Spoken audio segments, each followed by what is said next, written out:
Tesla has axed the cheapest Tesla Model Y, but now there's a longer range one for $2,000 more. So a lot to unpack here, but basically what just happened is Tesla deleted the Model Y standard range that was $2,000 cheaper. It was actually at a price of $42,990, and they introduced a long-range rear-wheel drive. Of course, this is for markets that don't need all-wheel drive at all. So this is like, I guess, California, which is arguably Tesla's biggest market, maybe Texas, maybe Florida, and all these other markets where you just don't need all-wheel drive unless you're going to the mountains and things like that. And so now it's $2,000 more, but probably a better deal because you get 320 miles of range instead of 260, because the last Model Y standard range was 260 miles of range. So 320 is more usable, but you got to remember, when you charge these electric vehicles,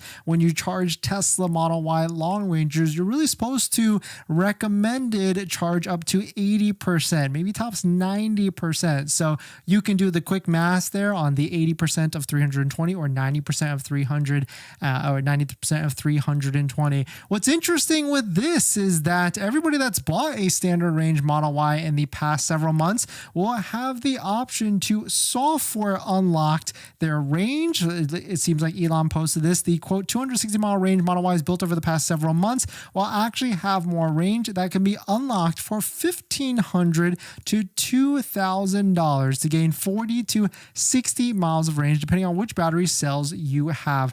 Working through regulatory approvals to enable this. I'm not sure if this is a good deal, because if you've already bought one with that 260 mile range, most likely you figured out what your system is, whether you're charging at home or charging at your workplace, and you probably realize that 260 is actually kind of doable as long as you have a home charger or work charger. Really, where you're going to feel this type of range hurt you is road trips. That's where you're going to probably have to stop just one more stop more, which could be another extra 20 to 30 miles of trip for that. But still, really cool to see that they're doing this software unlock for the older vehicles, but this could set a weird precedent where we sell or buy vehicles and then software unlock them in the future. They kind of did this with the Cybertruck, just me being, I guess, devil's advocate or pessimistic. I mean, remember when they released that Cybertruck, it had like 500 miles of range, but when they actually delivered it, it only had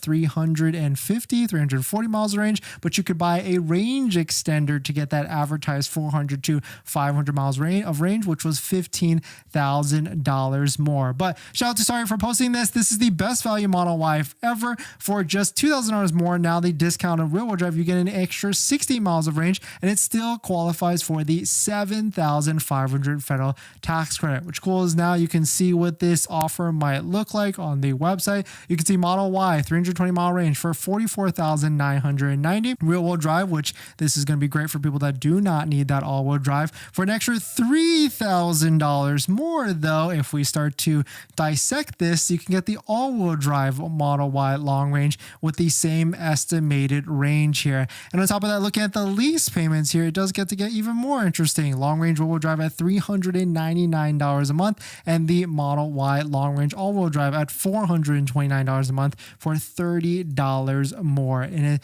seems like Tesla still has this glitch on their website where it's showing a 6.49 offer for 72 months and 60 months, but then when you click away, it goes back to 6.39%. So we saw that the other day, and I think that is what's going to be happening in the near future. And certainly I bet Tesla is looking to try and figure out how they're going to look to raise that interest rate on there. But still, definitely some pretty interesting stuff. Let me know what your thoughts are. I mean, certainly if you're in an area that does not need all-wheel drive, this is probably the best deal for you. I mean, I've already certainly considered a Model Y standard range as a daily driver, something to bump around town and really not worry about it. But of course, the Model X is still the better version because you have air suspension and other things like that. But definitely some some pretty interesting stuff. Let me know what your thoughts on it.